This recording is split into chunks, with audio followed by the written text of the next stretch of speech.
পশ্চিমবঙ্গে দক্ষিণবঙ্গে প্রচণ্ড বৃষ্টির পূর্বাভাস রয়েছে নিম্নচাপের জন্য। তবে মনে রাখতে হবে মাত্র দুটো জেলাতে রেড অ্যালার্ট রয়েছে, অর্থাৎ ভারী অতি ভারী তার থেকেও বেশি বৃষ্টি হতে পারে। বিরাট গুরুত্বপূর্ণ বিষয় রয়েছে পশ্চিম মেদিনীপুর এবং ঝাড়গ্রামের জন্য। সঙ্গে আরও যা আপডেট রয়েছে, কিছু জেলাতে বেশ কিছুটা ভারী, দু এক জায়গায় অতি ভারী হতে পারে, কিন্তু সেখানে অরেঞ্জ অ্যালার্ট রয়েছে। যেমন রয়েছে দক্ষিণ চব্বিশ পরগনা, পূর্ব মেদিনীপুর, বাঁকুড়া, পুরুলিয়া, এখানে প্রচণ্ড বৃষ্টির সম্ভাবনা রয়েছে। আজকে রাতের দিকে সেরকম একটা সম্ভাবনা তৈরি হতে পারে, বিশেষ করে বিকাল থেকে সেই আপডেট আমরা পাচ্ছি। অন্যদিকে আরও যে জেলা রয়েছে, কিছু কিছু জেলাতে একটু মাঝারি বৃষ্টি, দু এক জায়গায় শুধুমাত্র ভারী বৃষ্টি হতে পারে। সেই জেলাগুলো রয়েছে কলকাতা রয়েছে, হাওড়া রয়েছে, হুগলি রয়েছে, সঙ্গে রয়েছে উত্তর চব্বিশ পরগনা, পূর্ব এবং পশ্চিম বর্ধমান। এই জেলাগুলোর দিকে এমন খবর রয়েছে। কিছু জেলাতে শুধুমাত্র হালকা মাঝারি বৃষ্টি হতে পারে, নদিয়া জেলা, বীরভূম জেলা, মুর্শিদাবাদ জেলা। সামগ্রিকভাবে নিম্নচাপের এই আপডেট আমরা পাচ্ছি। অর্থাৎ নিম্নচাপের সুবিধা বা নিম্নচাপের বৃষ্টিটা কোন জেলা বেশি পাচ্ছে?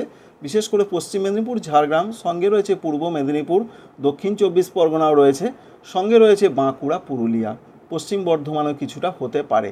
কিন্তু পূর্ব দিকের যে জেলাগুলো রয়েছে সেখানে নিম্নচাপের প্রভাবটা থাকবে, অবশ্যই রয়েছে, বৃষ্টি হচ্ছে, তবে অতি ভারীর মতন খবর কিন্তু নেই।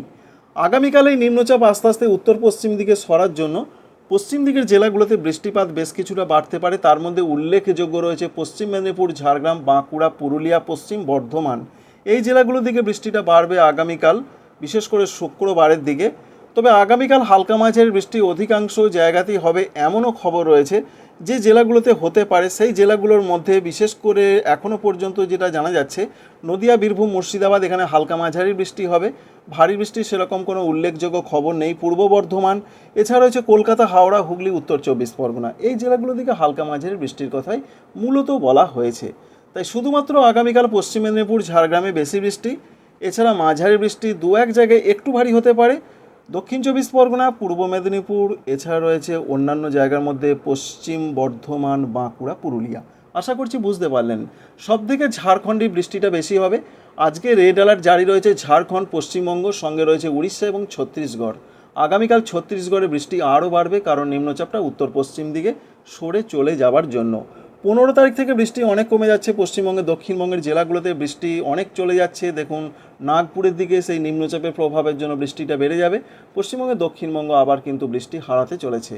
15-16 এইভাবে আবার যা অবস্থা ছিল আবহাওয়াতে সেরকমই অবস্থা চলে আসবে, বিক্ষিপ্ত বৃষ্টি। উত্তরবঙ্গের জেলাগুলোতে 16 তারিখ থেকে কিছুটা নিম্নচাপের প্রভাব থাকবে, যার ফলে ভারী বৃষ্টির চান্স রয়েছে জলপাইগুড়ি, আলিপুরদুয়ারে, দু এক জায়গায় অতি ভারী হতে পারে। এই অবস্থা 16-17 তারিখ, 18 তারিখেও বৃষ্টিটা ভালো রকমই থাকবে। 17 তারিখে পশ্চিমবঙ্গের উত্তরবঙ্গের প্রত্যেকটা জেলার দিকে ভালো রকম বৃষ্টি হতে পারে। দার্জিলিং, কালিম্পং, জলপাইগুড়ি, কুচবিহার, আলিপুরদুয়ার, উত্তর দিনাজপুর, দক্ষিণ দিনাজপুর, মালদা, প্রত্যেকটা জেলার দিকে বৃষ্টিটা ভালো রকম বাড়তে পারে, এমন সম্ভাবনা রয়েছে। তবে বেশি বৃষ্টিটা জলপাইগুড়ি, আলিপুরদুয়ার জেলার দিকেই হবে। এবার পরবর্তী ক্ষেত্রে বিশেষ করে 18 তারিখের পর 19 তারিখের দিকেও কিছুটা বৃষ্টি আমরা লক্ষ্য করতে পারছি।